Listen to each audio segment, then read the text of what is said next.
Professional Baccarat.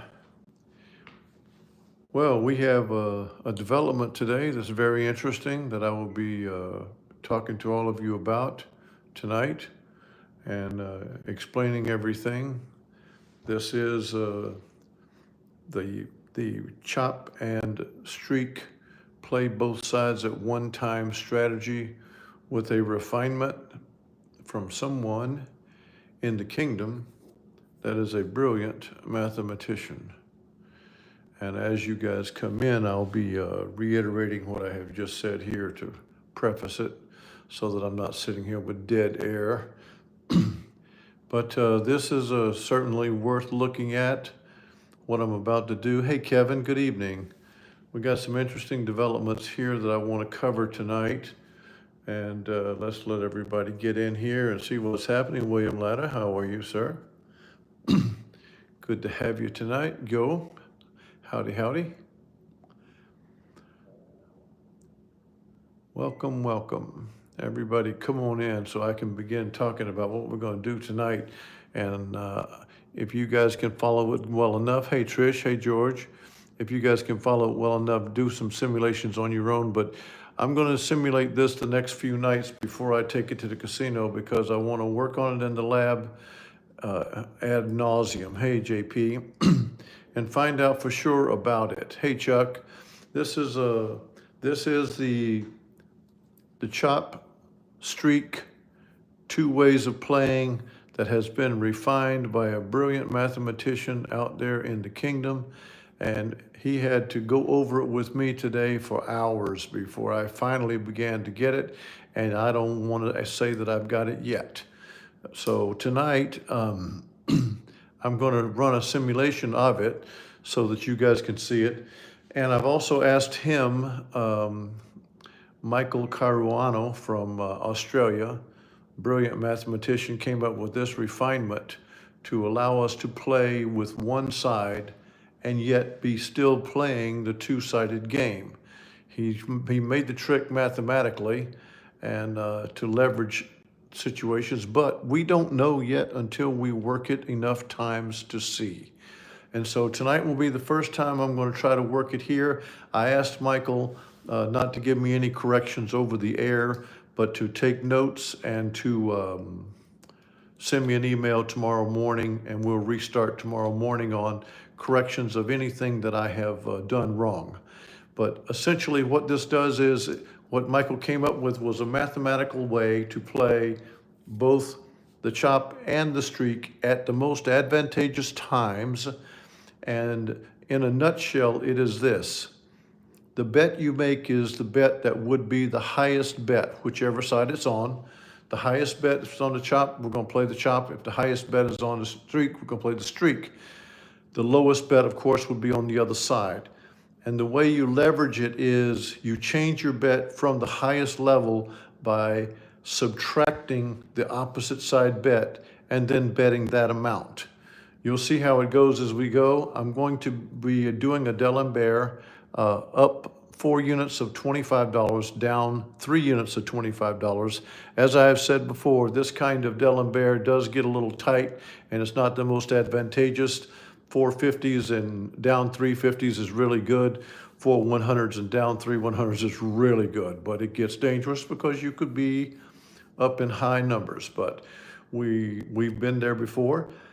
So tonight, let's look at it this way. We're going to try to play just for a few hands because I don't want to inundate you with it, but I want you to get a look at it, and then we're going to do it again. I'm going to work all day tomorrow in the lab on it, and then we're going to do it a little more in depth tomorrow night, and then in subsequent nights, making sure that I've got it down pat before I go to the casino, and also making sure it works.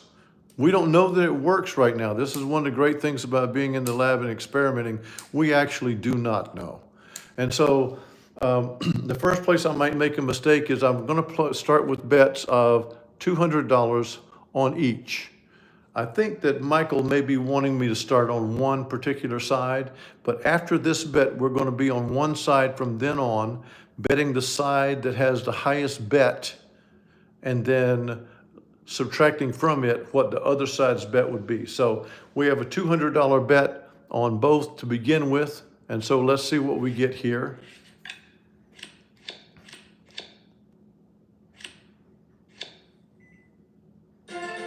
So we have a banker win.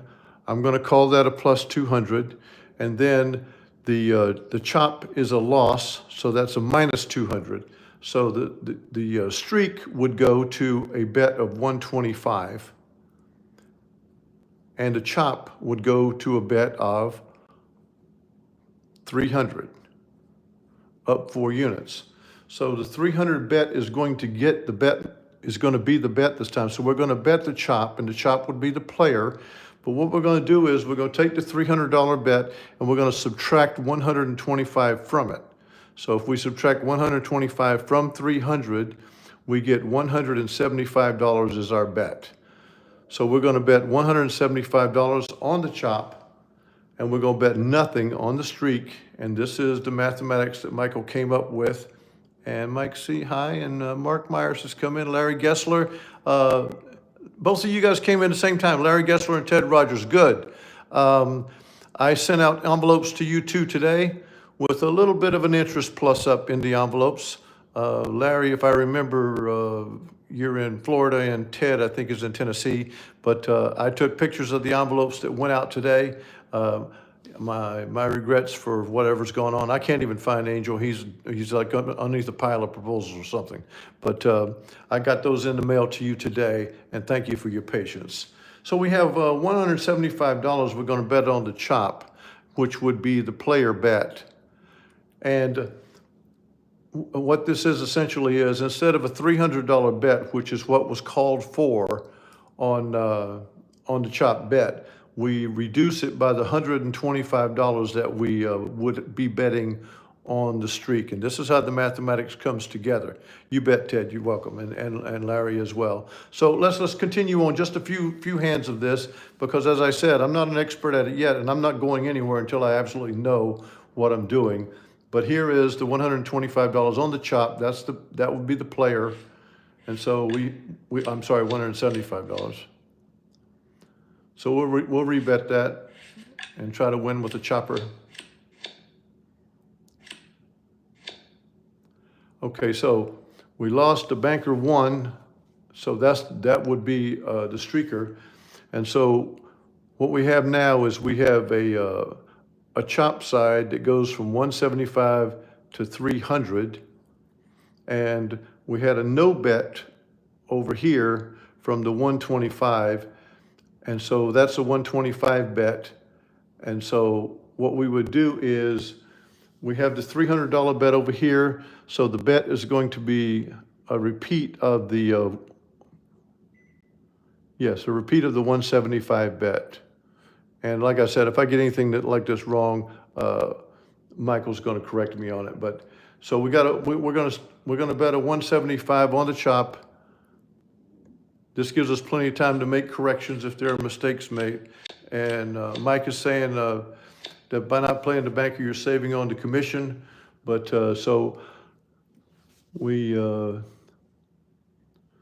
I'm already getting mixed up here, so I'm trying to talk and do this at the same time, so it's talking and chewing gum. The 125 would go to 225, and the 175, loss on the 175, it's 125, yeah. The loss on the 175 is going to go to 275, so it's 275 minus the 125 is a bet of 250 on the chop. Like I said, if I've got this wrong, and I probably have gotten some things wrong, and Michael's not going to correct me here live as we go, but we'll be doing this as we go. So pay no attention to whether we're winning or losing right now. We're trying to square away the mathematics. And so if we have a 350 bet on the chopper, and now we're up to a 225 bet. So I believe we have a 125 bet on the chop. I've got this mixed up. So guys, just write it out. Because like I said, we're just figuring this thing out as we go, and Michael's gonna correct me tomorrow and point out everything as we go. So All right, so now I'm already too mixed up on this, so I'm going to stop it right here. But Michael, you have seen what I've done, and so I need you to send me the information tomorrow, because the essence of this is you bet the higher bet less the opposite side.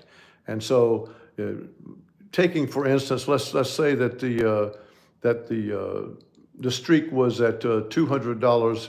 I'm going to do it this way. Let's say the streak was at $200. Let's say the chop's at 600. Well, what you would bet is you would bet $400 on the chop, 200 less than what the bet was going to be, and you would bet that amount. Okay, so if we won at that $400 level, I'm going to try to restart this. If we won at that $400 level, that means the streak would go to 300. So if the streak goes to 300 and the chop is at 400, you're going to bet the chop at $100. 400 minus the 3, if I believe is correct. And the chop is over here now. So we'd have a $100 bet over here.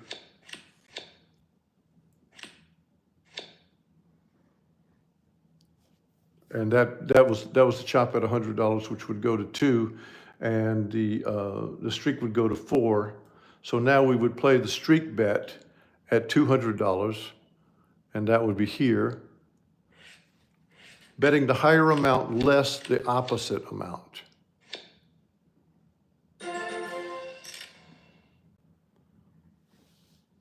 So we won.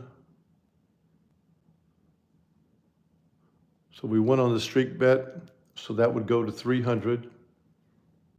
And okay, I think this is where he said this.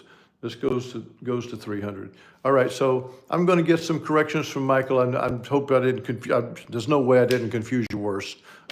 I confused you even worse. But I think Michael is onto something here with the mathematics. I've got to get it straight with him tomorrow morning, and then we'll come back again tomorrow night and make it look even better. But I will show you one more thing. Then this is something that I have been looking at as well, and it's a simple thing of saying to bet against the chop of here. Like if we had, all right, so I'm gonna have a no bet here, and I'll show you something. So let's see how this thing comes out. So we need to have a chop right here. We need to switch this over to banker. Hey, Larry. Yeah, exactly. Laugh. It's hilarious. You can't get me too bogged down in numbers. I actually, before I started this, I actually thought I had a chance at making it work. Okay, so we've got a banker chop there. So what I'm going to do is, in this case here, I'm going to bet $200 on the player. And I'll show you what I'm going to do. This is one of the ways that I play now. And I would repeat it one time. I'd give it one more chance. This is actually D'Alembert. Okay, so with the $400 win, we're going to go down to a $300 bet the next time. Let's see where we are. We got it. We've got a bet we can make right now on the chopping over on the banker. So we got a $300 bet here.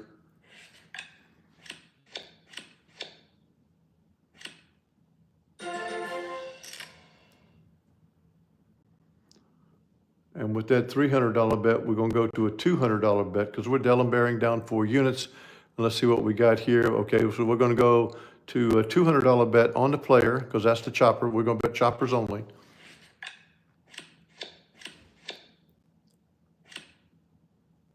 And now we'll go up 1 bet to 400.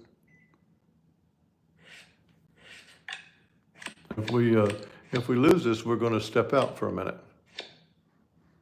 Nope, we managed to win again. So I like this way of playing playing the chop. We're up $350. I remember checking it, but let's see where we are. So with that bet there, let's go to a $100 bet, and we're betting chop, so it's on the banker. We'll go to a $100 bet on the banker. And then we'll try it a second time, $200 bet. And as you can see, we profited $440.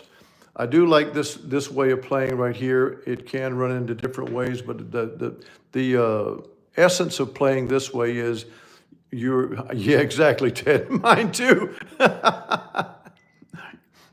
Yeah, nobody's going to rush you. That's right. This is a civilized game. No, Davey, I'm not going to make that move right yet because this is not a random game. That randomness that we did was with the roulette, which is entirely random, but it's got 18 reds and 18 blacks and zeros in there. This game actually is predictable because it's a 50.4 to a 46.4 edge. It's not saying that it can't streak. It's not saying it can't be unpredictable, but this is the most predictable game that we have. And so we are working on probable outcomes when it comes to Baccarat. You're absolutely right, Davey. And I appreciate your comment there. But the 3-2-1 enforced randomness is something that I don't know that I would try here, but we can talk about it. That's certainly for sure. Mike Steinfeld, hi. But in between me finally getting my hands around the mathematical genius of Michael Caruano, because I definitely want to get there because this is a great way to play. I think it has great prospects for us. The potential is unbelievable. In between here and there, the essence of playing the chop against a one color is simply put like this. You're going to take two shots at it, here and here. Here and here is where many more wins reside than down here. It's not that they don't go down here. You can see right here they do. But what happens here is you win this bet, and then you win that bet. And then you lose this bet, you lose this bet, and then you lose, then you win, you lose, you win, you lose, you win, win. And so you don't stay more than two bets. This thing can go all the way down to here. You don't care, you're not playing. And that's why I like this, is it sits you in the sweet spot of the wins, meaning the second and the third hands after it's been established. And if it chops right over, you win right away because you're playing only the chops. You're not playing the streaks. And so I do it this way, checking it out by looking at the big road, and it helps me immensely. But that's one way that I'm playing that I like. I would take that tonight and go play, but I want to run this thing to ground that Michael has come up with this fascinating mathematical thing for us. And so, Michael, you think it over. I know it's already very late over there in Australia, but we'll be getting together. We'll rendezvous back tomorrow. And to all of you, thank you for putting up with it tonight. I thought I was better prepared, but then again, it's just the way it goes. Love you all. Thank you so much. Hit me a like on the way out, even if you didn't like it. And we're going to figure this out because, okay, thank you, Mike C. 11 a.m. I'm ready for you when you reach back to me, because I know you're going to have all the insight that I need so that I can get this thing straightened out. Appreciate you all. Love you. Good night, Kingdom.